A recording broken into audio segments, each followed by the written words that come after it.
ہم نہ صرف خامیاں یاد رکھتے ہیں، خوبیوں کا ذکر نہیں کرتے، اس کا نتیجہ یہ نکلتا ہے کہ ہماری دوستیاں تیزی سے ختم ہوتی ہیں، تعلقات زیادہ دیر پا ہوتے نہیں، چلتے نہیں۔ ہمیں کرنا یہ ہے کہ ہمیں اللہ کی رضا کے لیے دوستی کرنی، اللہ کی رضا کے لیے لوگوں سے پیار کرنا، اللہ کی رضا کے لیے اللہ کے بندوں کی باتیں سننی، اللہ کی مخلوق سمجھ کے لوگوں کی خوبیاں دیکھنی، اللہ کے بندے سمجھ کے ان کے اندر پائی جانے والی باتوں کو ہم نے اخذ کرنا۔ اگر ہم تعلقات میں لالچ لائیں گے، ذاتیات لائیں گے، زیادہ امیدیں لگائیں گے، اس کا نتیجہ ٹھیک ایک بزرگ غریب تھے پھر امیر ہو گئے، تو کسی نے ان کو مبارک دی کہ بڑی بات ہے، آپ کو اللہ نے بڑے پیسے دیے ہیں، تو فرمانے لگے یار پہلے جو یار تھا وہ میرا دوست تھا، اب تو ڈھیر سارے لوگ میری جیب کے دوست ہیں، اب تو جیب کا رشتہ ہو گیا ہے لوگوں کا، ڈھیر سارے لوگوں کا۔ تو دوستیوں میں اخلاص لائیں، خلوص لائیں، ساری زندگی یہ طے کرے کہ میں نے دوست کے کام آنا ہے، پر میں نے دوست کو کام کہنا نہیں، میں نے اس کی خدمت کرنی ہے لیکن کبھی اسے اپنی خدمت کے لیے مجبور جس حد تک ہو سکے اس کی مدد کرنی ہے، لیکن کبھی اسے اس تکلیف میں ڈالنا، یہ مزاج پیدا کریں۔ آپ کو اس دوستی میں روحانیت محسوس ہوگی، اس تعلق کے اندر آپ کو ٹھنڈک محسوس ہوگی، لیکن جب شائبہ ایک نقطے کا بھی ذاتی لالچ کا آ جائے گا نا، پھر اس میں ٹھنڈک نہیں رہے گی، اس میں وہ خوبی نہیں رہے گی جو کہ ہونی چاہیے۔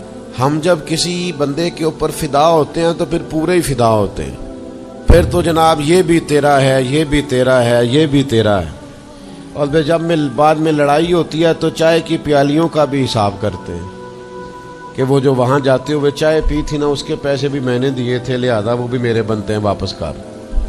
کورے ورک کتاب نہیں ہوندے، پتھر دل گلاب نہیں ہوندے، اور سجنا پہلوں ہی سوچ کے لائیں، پھر یاراں نال حساب نہیں ہوندے۔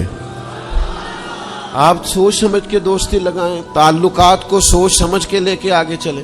نبی پاک صلی اللہ علیہ وسلم نے فرمایا وقفے سے ملا کرو، محبت بڑھتی ہے، تھوڑا نا وقفے سے ملا کرو، اس سے محبت بڑھے گی۔ یہ جو بہت وارفتگی ہے نا، بہت وارفتگی ہے، بہت جوش ہے، تو اس کا نتیجہ یہ نکلتا ہے کہ جتنی زور سے گیند دیوار سے لگتی ہے پھر اتنی زور سے ہی گیند واپس آتی ہے، اس کے نتائج ٹھیک نہیں نکلتے۔ تو عرض یہ کرنا چاہتا ہوں کہ اعتدال میں رہیں، معتدل رہیں، آپ اس حد سے تجاوز ہی نہ کریں۔ میرے پاس یہاں ایک دوست آئے تو مجھے کہنے لگے جی میرا دوست بڑا اچھا تھا، بڑا نائس تھا، بڑا بہترین تھا، بڑا پیارا تھا، میرے ایک دوسرے دوست نے اسے خراب کر دیا۔ تو میں نے کہا وہ دوسرا دوست، میں سمجھا نہیں۔ کہنے لگے یہ میرا پرانا دوست تھا جس نے اسے خراب کیا، اور جسے کیا وہ نیا تھا، 2-4 سال، اس کی میں نے دوستی لگائی تھی، اب وہ دونوں ڈائریکٹ ہو گئے اور مجھے انہوں نے بیچ میں سے نکال دیا ہے۔ تو میں نے کہا یہ تو اکثر ہوتا ہے، پہلی دفعہ تو نہیں ہوا، اس طرح تو ڈھیر دفعہ ہوتا ہے۔ کہنے لگے میں کروں کیا، میں نے بڑا شور کیا ہے، ان کو اپنے احسان بھی یاد کرائیں پر وہ مانتے نہیں۔ میں نے کہا اب حل ہے نا، تھوڑا چپ کر جا کچھ عرصے کے لیے، تھوڑی خاموشی اختیار کر، جو چپ کر جاتا ہے وہ بھی بچ جاتا ہے۔ اگر تم چاہتے ہو کہ یہ دوستی پھر سے بحال ہو جائے تو زیادہ شکوے نہ کرو، زیادہ شکایتیں۔ ہم بعض اوقات اعتراضات اتنے کر بیٹھتے ہیں، شکوے اتنے کر بیٹھتے ہیں، اپنی زبان سے باتیں اتنی نکال بیٹھتے ہیں کہ دوبارہ پھر دوستی کا بحال ہونا ممکن ہے۔ ایک حدیث یاد رکھیں گے اگر سناؤں آپ کو تو؟ نبی پاک صلی اللہ تعالی علیہ وسلم نے فرمایا کسی سے دشمنی بھی کرو تو اعتدال سے کرو، ہو سکتا ہے کل کو وہ تمہارا دوست بن جائے، اور فرمایا کسی سے دوستی بھی کرو تو اعتدال سے کرو، ہو سکتا ہے کل یہ دشمن بن جائے۔ دوستی اور دشمنی میں یہ جامع ترمذی میں حدیث، اعتدال کا رستہ نہ چھوڑو، معتدل رہو، سارے راز ہی دے بیٹھنا، ساری باتیں پہلے کر لینا اور اعتراض کرنا، اب تو شکوے بھی پھر سارے ہی کر لینا۔ دوست کو اس کی کمزوریوں کا بھی پتہ ہوتا ہے، وہ ساری کمزوریاں بھی اس کی بیان کر لینا، اس کو بھی بتانا، اس کو بھی بتانا، اس سے بھی ذکر کرنا، تو یہ انداز درست نہیں ہے۔ آپ معتدل انداز میں دوستی لگائیں، اعتدال کے ساتھ چلیں، شکوے زیادہ نہ کریں۔ اعتراض زیادہ نہ کریں، وہ بے وفا ہی صحیح پھر بھی یار اپنا ہے، چلو اس میں کمی ہے، وہ اس میں بے وفائی ہے، پر سجن تو اپنا ہے نا۔ تو دوستی ہماری ہے اس کے ساتھ، اس کی کمزوریوں کو چھپائیں، آپ اس معاملے پر تھوڑا سا اپنے ظرف کو کشادہ کریں، آپ تھوڑی وسعت پیدا کریں۔ ہم سمجھتے نہیں چیزوں کو، ہم غور نہیں کرتے، اس خاص انداز میں چیزوں کو نہیں لیتے جس انداز میں چیزوں کو لینا چاہیے۔ ہماری ذاتی کمزوریاں ہوتی ہیں اور ہم ان کمزوریوں کا دوسروں پہ ڈال دیتے ہیں، کہتے ہیں وہ بے وفا نکل آیا۔ بھئی آپ بھی حد سے زیادہ فریفتہ تھے، اب آپ ہی حد سے زیادہ اعتراض کر رہے ہیں۔ حضور نے فرمایا جس کی تعریف کر لو پھر دوبارہ اس پر کبھی تنقید کر جو بیٹھے ہیں، تعریف تو ختم ہو گئی بات، پھر تھوڑی چشم پوشی کرو۔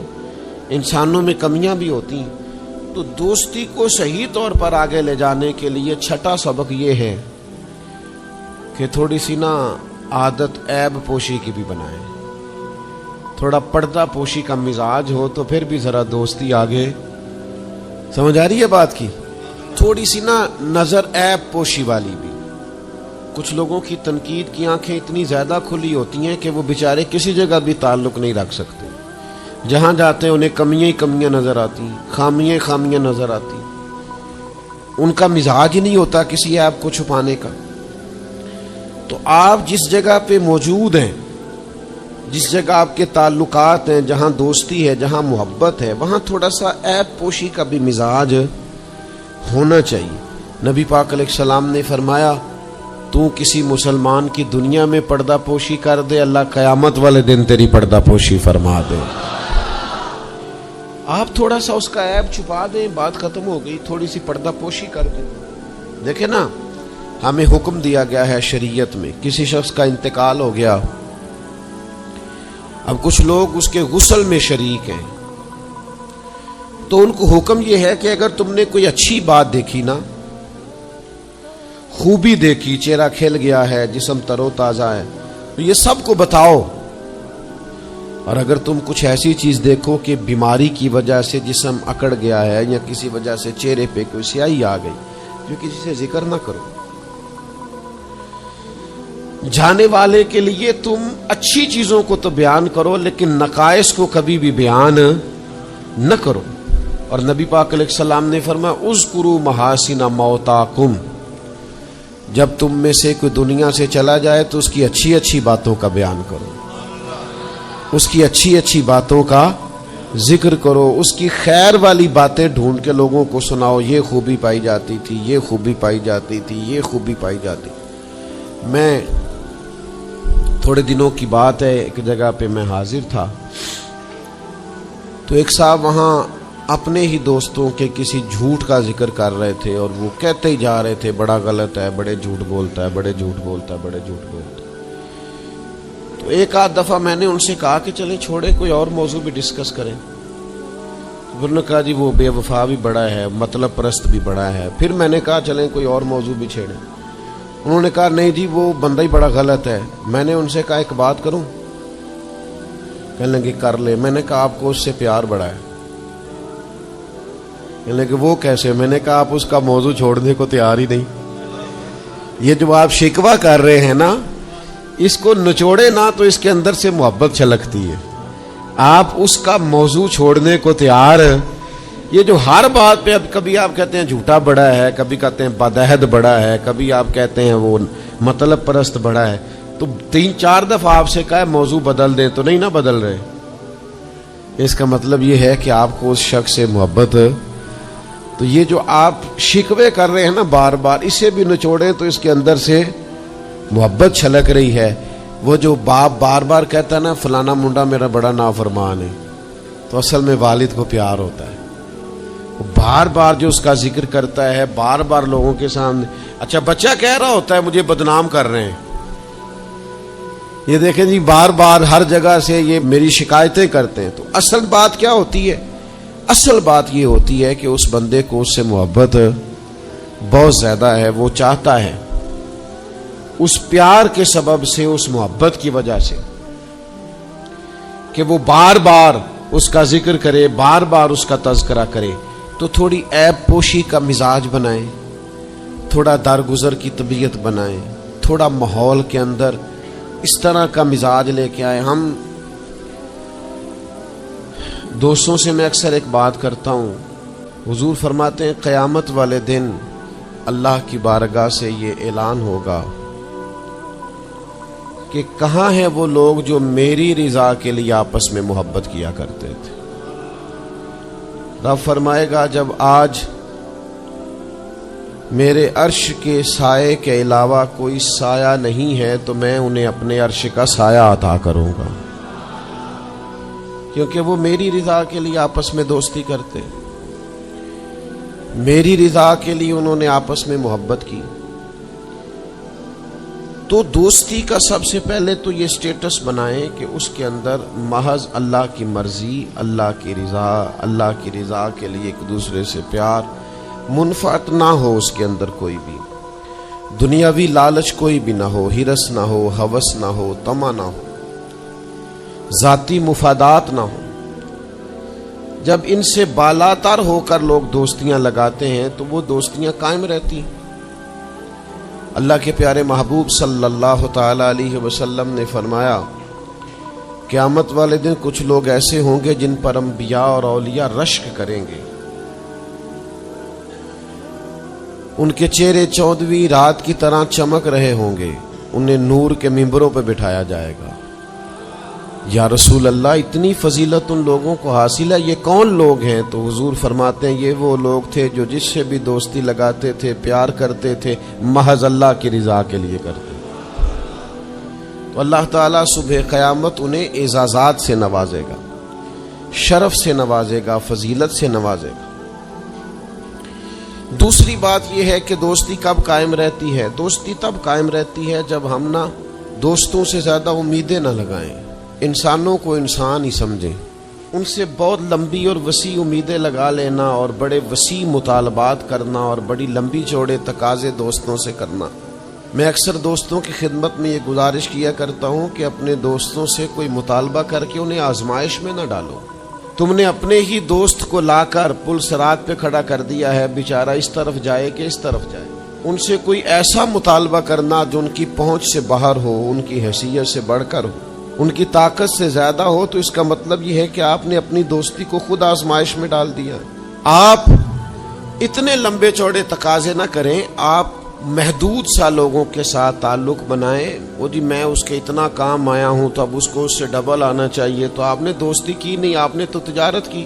اگر آپ کی محبت ہوتی تو پھر تو آپ کا انداز اور ہوتا، جب تیرا حکم ملا ترک محبت کر دی، دل مگر اس قدر تڑپا کہ قیامت کر دی۔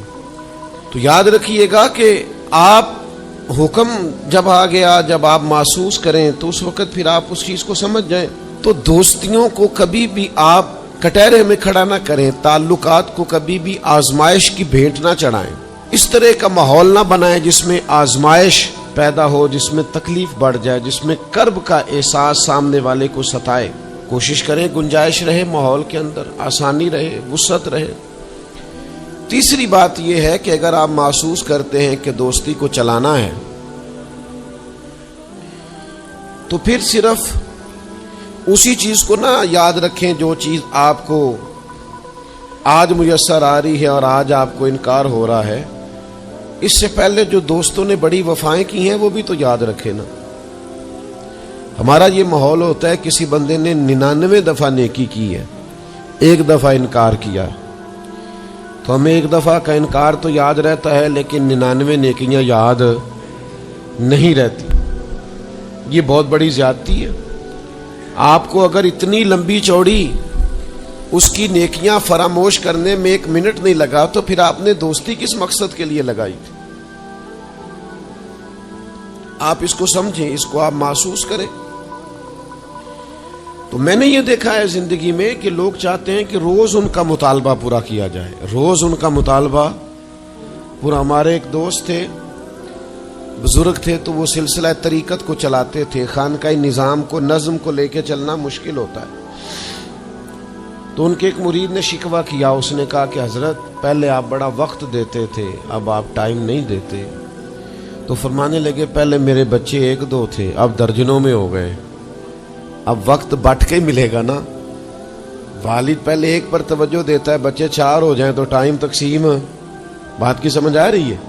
تو وقت تقسیم ہو کے ملے گا نا جب بچے بڑھ جاتے ہیں۔ اور فرمانے لگے ابھی تو میرے سمجھ لو 10-15 بچے ہیں، تو جب پوتے نواسے نواسیاں ہو گئے تو یہ اور زیادہ بٹ جائے گا، پھر اس میں اور زیادہ تقسیم کار ہو جائے گی، تو پھر اس طرح کر کے ماحول میں تقسیم ہو جاتی، اور یہ ہوتا ہے۔ یہ ایک صورت ہے، آپ دیکھیے نا، کبھی ایسا بھی ٹائم تھا حجر اسود پر کہ اس کو ہاتھ لگا کے آپ چوم لیتے تھے، اور ڈھیروں وقت صحابہ اس پر چہرے رکھ کے رویا کرتے تھے۔ پھر ایسا وقت آیا کہ چھڑی لگا لو بھائی، چھڑی لگا کے پیچھے ہٹ جاؤ، اور اب ایسا ٹائم ہے کہ آپ دور سے استلام کر لیں۔ اب اگر آپ کہیں کہ مسلمان دیکھو جی حجر اسود کو تو ہاتھ لگانے کا موقع ہی نہیں مل رہا، تو بھئی نبی پاک نے تو فرمایا میں قیامت والے دن کثرت امت پر فخر کروں گا کہ میری امت زیادہ ہے۔ تو یہ تو تعداد کا بڑھنا، یہ تو کثرت کا ہونا، یہ تو باعث ناز اس کو سرکار نے کہا۔ اب آپ دائروں میں محدود کرنا چاہتے ہیں، آپ اس طرح کا ماحول بنانا چاہتے ہیں کہ کوئی شخص مقید ہو جائے، وہ اس دائرے سے باہر نہ نکلے، تو یہ تو بات درست نہیں ہے۔ تو کوشش کرنے کا مقام یہ ہے کہ آپ دوسروں کے لیے بھی گنجائش پیدا کریں، دوسروں کے لیے بھی آسانی کرنے کی کوشش کریں، پھر تعلق برقرار۔ اور پھر آپ پچھلی نیکیاں بھی تھوڑی یاد رکھیں کہ اس سے پہلے اس نے بڑی نیکی کی، بڑی محبت کی، تو پچھلی نیکیاں بھی دوستوں کی یاد رکھیں۔ صحیح بخاری سے ایک حوالہ عرض کرتا ہوں، نبی پاک صلی اللہ تعالی علیہ وسلم کا نا ایک راز لیک ہو گیا۔ حضور مکہ مکرمہ پر حملہ کرنا چاہتے تھے، تو ایک خط لکھ کے دیا گیا ایک عورت کو کہ جا کے پہلے سے آگاہ کر دو مکے والوں کو کہ تم پر حملہ ہونے والا ہے۔ اس عورت نے وہ خط اپنے بالوں میں چھپایا اور وہ نکل گئی۔ اللہ تعالیٰ نے محبوب پاک کو اطلاع دی، حضور علیہ الصلوۃ والسلام نے حضرت مولا علی کو 2 صحابہ کے ساتھ بھیجا، فرمایا مقام خاک پر تمہیں ایک بی بی ملے گی، اس کے پاس سے خط ہے جو کفار کی طرف جا رہا ہے، اسے گرفتار کرو، وہ خط لے لو اور واپس آ جاؤ۔ حضرت مولا علی شیر خدا رضی اللہ تعالیٰ عنہ وہاں پہنچ گئے، اس خاتون کو گرفتار کر لیا، اس کو کہا وہ خط دے، وہ کہنے لگی میرے پاس تو نہیں ہے، کوئی خط نہیں۔ تو حضرت علی فرمانے لگے چونکہ میرے نبی نے کہا ہے تو خط تیرے پاس ہی ہے۔ ساڈے نبی دی زبان ساڈے واسطے قرآن، وہ زبان جس کو سب کن کی کنجی کہیں، اس کی نافذ حکومت پہ لاکھوں۔ خط تیرے پاس ہے۔ آپ نے تلوار نکال لی، فرمایا نکالتی ہے کہ نہیں؟ اس نے بال کھولے، خط نکال دیا۔ وہ خط جب کھولا تو خط لکھا تھا حضرت حاتم بن ابی بلتع رضی اللہ تعالی، بدری صحابی۔ خط لے کے آ گئے، نبی پاک کی بارگاہ میں پیش کیا۔ حضور نے خط کھولا، حضرت عمر کہنے لگے مجھے اجازت دے میں اس کی گردن کاٹوں، اس نے ہمارا راز فاش کیا ہے۔ کتنی بڑی بات ہے۔ قرآن مجید کی سورہ ممتحنہ اس وقت نازل ہوئی تھی جب یہ واقعہ ہوا تھا۔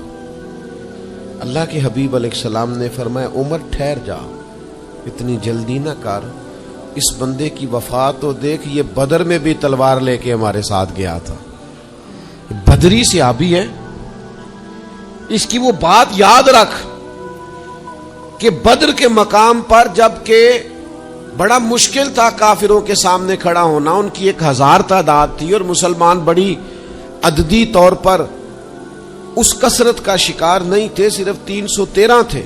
اس موقع پر ان کے ساتھ کھڑا ہونا کوئی آسان نہیں تھا، لیکن یہ پھر بھی ہمارے ساتھ گئے تھے۔ تو حضرت عمر رضی اللہ تعالیٰ عنہ جب چپ کر گئے تو اللہ نے قرآن نازل کیا، کہا اے ایمان والو یہودیوں اور عیسائیوں کو اپنا دوست نہ بتاؤ۔